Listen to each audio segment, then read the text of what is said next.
What's up, Lazy Dog fam? Hope everybody out there is having a wonderful day. Today on the homestead we got to tend to our onions, our leeks, and our garlic, all our alliums that we have planted.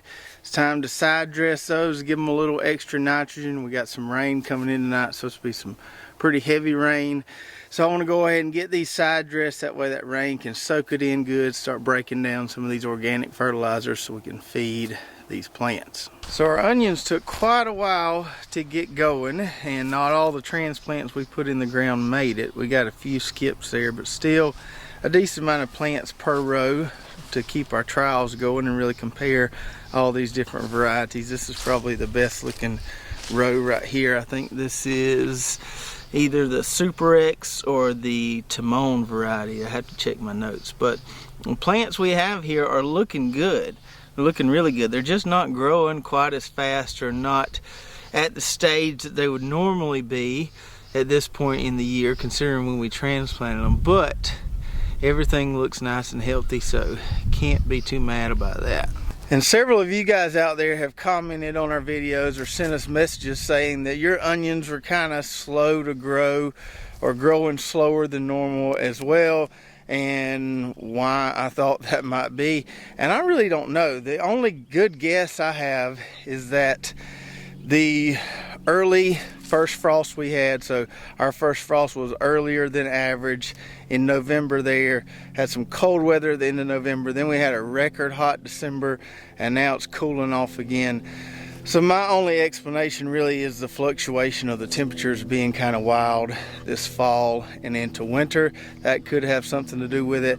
I think I jumped the gun on planting mine before the transplants were quite ready enough to put in the ground. I should have let them get a little more root structure on them, so that could be part of my issue here. But it seems like everybody's onions are being a little sluggish this year, or at least everybody that's overwintering them like we are. And because we had that record warm December, it really hasn't been cold enough to zap some of these warmer season weeds. We got a little pigweed in there. Now I weeded this one time, took my single tine cultivator between the plants and then ran the wheel hoe through here about a week ago, and then we're gonna kind of lightly cultivate it today as we mix in some of this fertilizer. But yeah, it's just crazy how pigweed is still a problem into January, just because it hasn't gotten cold enough yet to really zap it completely. And as far as our fertilization goes, although these plants are looking pretty healthy, they still have a long way to go before we have, you know, any bulbing taking place, it looks like. And onions are heavy feeders, so we want to make sure we give them, kind of keep them with a continuous supply of nutrients, especially nitrogen at this stage. So to go back to what we've fed them so far, we put 855 in the furrow at planting. I've given them some Agri-Thrive through the drip system. We put those alfalfa pellets down. I think it was before planting. It might have been right after planting, but we put some alfalfa pellets down, about 1.5 buckets of those, because we wanted to try those this year. And we've had a lot of people asking how the alfalfa pellet fertilization thing was going. And in this plot, it's really hard to tell because we've been feeding them a variety of things. So if I was just giving them alfalfa pellets, I could make some more conclusive statements about the effects of it or how it's working. But we're giving them a lot of different things here. It seems to be helping, but I can't really pinpoint what the alfalfa pellets are responsible for yet. So to do a real legitimate test on the effectiveness of the alfalfa pellets, I think I'm going to have to just take one plot and do nothing but add alfalfa pellets to it, at least initially. And one of our viewers, Mark, suggested that I try that in this plot here where we have the tarp on it. We had that cover crop there, that cover crop mixture, and we pulled back the tarp, give it some fixed emulsion and water a week or two ago, and it's just kind of hanging in there right now.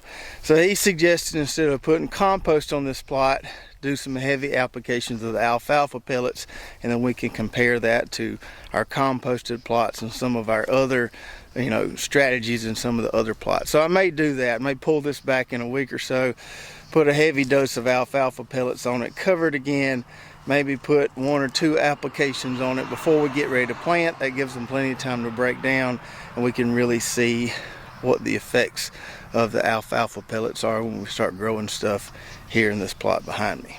So as far as fertilizing our onion and leek plot here today, we're going to give it some more alfalfa pellets. I've got about 1.5 buckets here, and we're just going to strow those over the entire plot, and then we'll mix them in with the wheel hoe, just lightly mix them in with those cultivator teeth there. So we're going to give them one more dose of alfalfa pellets, and then we're going to side dress them with some good nitrogen here, this Nature Safe 1300. So we'll put 1 scoop per row there on that. We'll do the pellets first, then we'll side dress with that, and then we'll mix it all in with the wheel hoe. Are you ready, dear?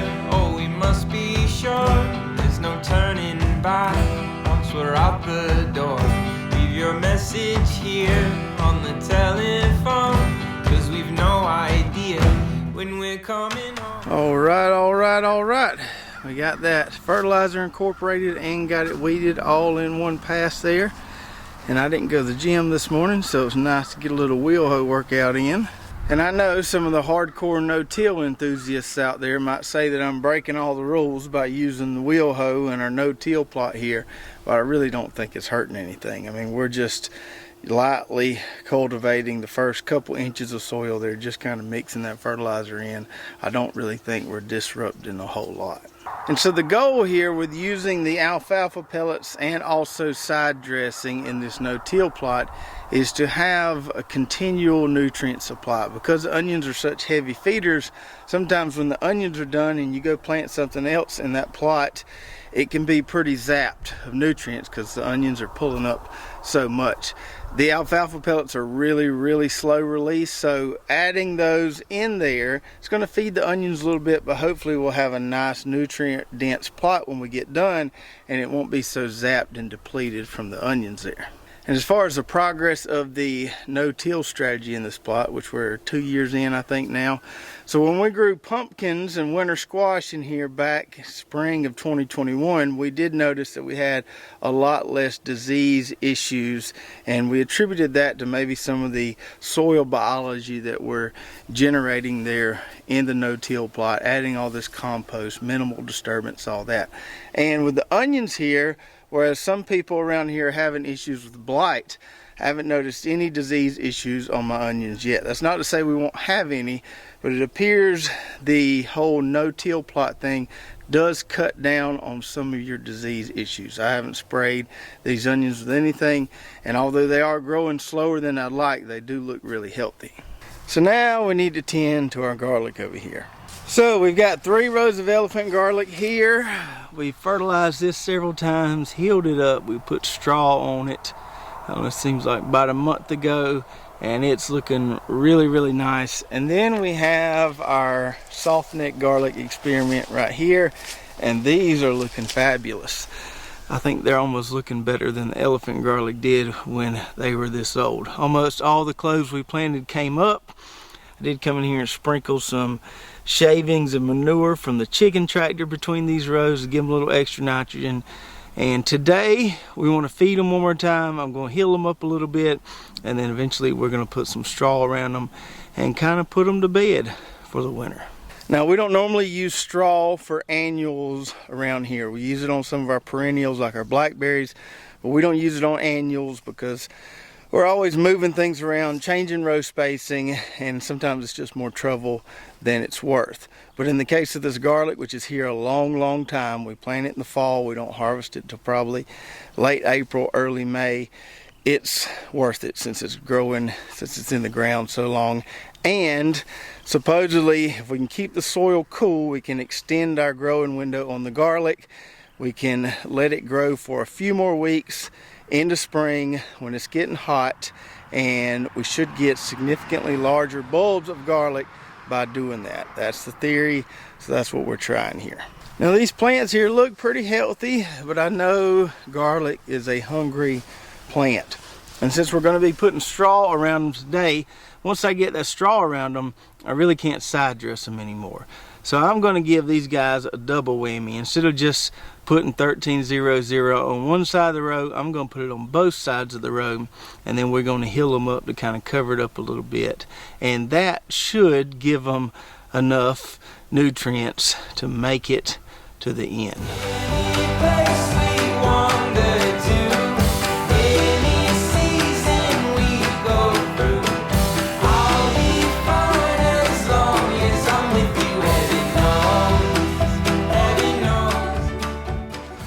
Alright, so we got that nice and tidied up there. Now, as far as the straw goes, when we strawed this, we raked up a bunch of straw that was underneath these trees here.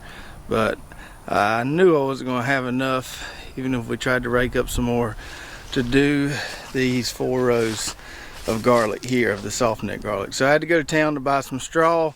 Got some pine straw here. It's cheaper than wheat straw. And this stuff here is pretty fresh. I think it was baled within the last week or so, they told me, and it looks pretty fresh. So hopefully 15 bales is enough for these 4 rows, and if we have some left over, we may add to the straw on our elephant garlic here. And just in time for the straw, I got me some helpers coming. 2 dogs, a pretty lady, and a cute little boy. Y'all ready to put out some straw? Let's go. Yeah. You ready, Tata? Where's Abram, Titus? Inside. He didn't want to come? No. Okay. You don't do this without any shoes? I want shoes on.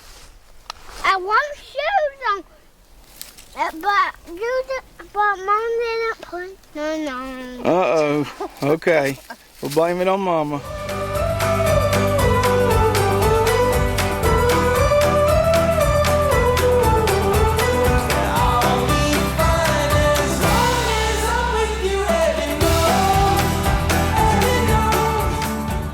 Alright, so that looks pretty good there. We had enough straw to take care of the softneck garlic, and had a few extra bales to kind of top off our elephant garlic over here, get everything kind of nice and even looking.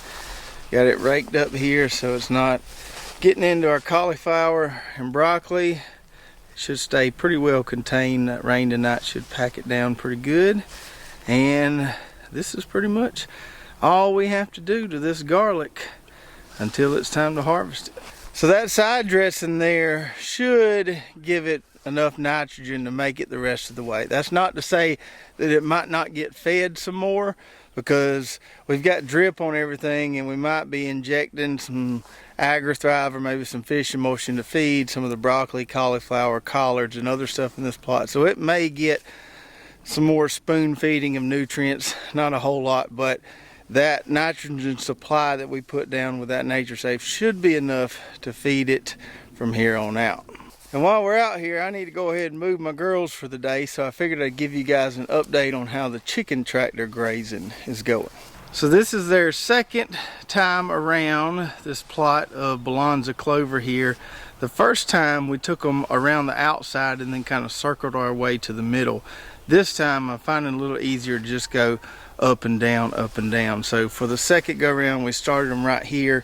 You can see a little bit of this is recovering, and then went down that way, back up this way, and then now going back down that way. What I have noticed is the second time around, they're doing a decent bit more damage on this stuff, and I don't know if it will tolerate a third grazing or not. We'll just have to see how it all comes back. This right here is coming back pretty good, so we'll just have to see. Probably gonna have to give it a little break after this second go round. Hopefully we can do that by putting them on that kale over there. All this right here has recovered nicely. So this was all grazed pretty much to that extent one time earlier, and it's all fully recovered and looks nice and lush, almost like it's never been grazed before. So we'll let them work that over, and then hopefully we can move them over there. And I don't know if we'll have time to graze it a third time. We'll just have to see how things work out. But I think with 2 grazings of the entire plot there, that's putting down a good bit of chicken manure, and this should be some mighty fine fertile soil. I think we're going to end up growing some corn here. Still no eggs. I need to dump that out and put some fresh shavings in there. I'll probably dump that in one of my geo bins, give a little chicken manure nutrient to one of our compost piles there, put some fresh shavings in there. Hopefully we get eggs soon, because these guys are nice and big and healthy looking, and hopefully they're ready to start giving us some good eggs to eat. So this right here is where I'll be moving them to in just a minute, and for some reason this little area in the middle here, they worked on it a little harder than they did some of the other places on the first go around, on the first grazing. So some of this right here, I may just do a half day on some of this, just so they're not tearing up the ground too much and the clover will grow back somewhat.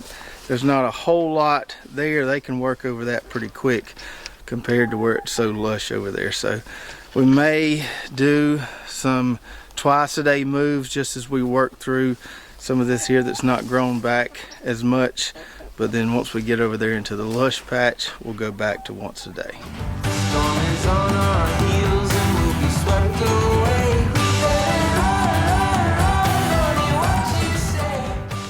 So you can see right here, the spot I just pulled them off of. There's some kale there that the boys put in there for them to eat. They worked this over pretty good right here, almost too good. And I probably should have left them on this spot just a half a day. So it's afternoon now. What I'll probably come out here in the morning, move them off this spot to there, and do a morning and afternoon move just while they work through this area that's not quite as lush. And another option that I could do is start giving them some more pelleted feed. Again, that'll slow down their grazing a little bit, but I'm kind of enjoying the heavy grazing now. I like seeing them active all during the day, and they look really nice and healthy, so we're going to stick with what's working.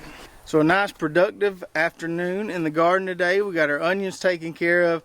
Besides maybe going in there with our little single tie and scratching around, keeping the weeds down, we really shouldn't have to do anything to those guys for probably another 3 weeks or so. We'll just keep an eye on them.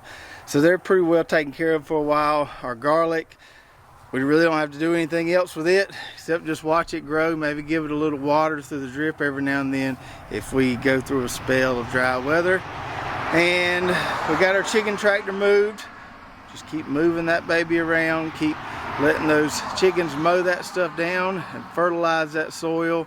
And that's where we're going to be putting our big plot of glass gem corn, and corn should love all that nitrogen there. I can't wait to see how green and pretty that corn is. And if you've got onions growing right now, tell me how they're doing. Are you experiencing any disease issues? I know a lot of people are, because we had that warmer than normal December. For down here it was a record warm December.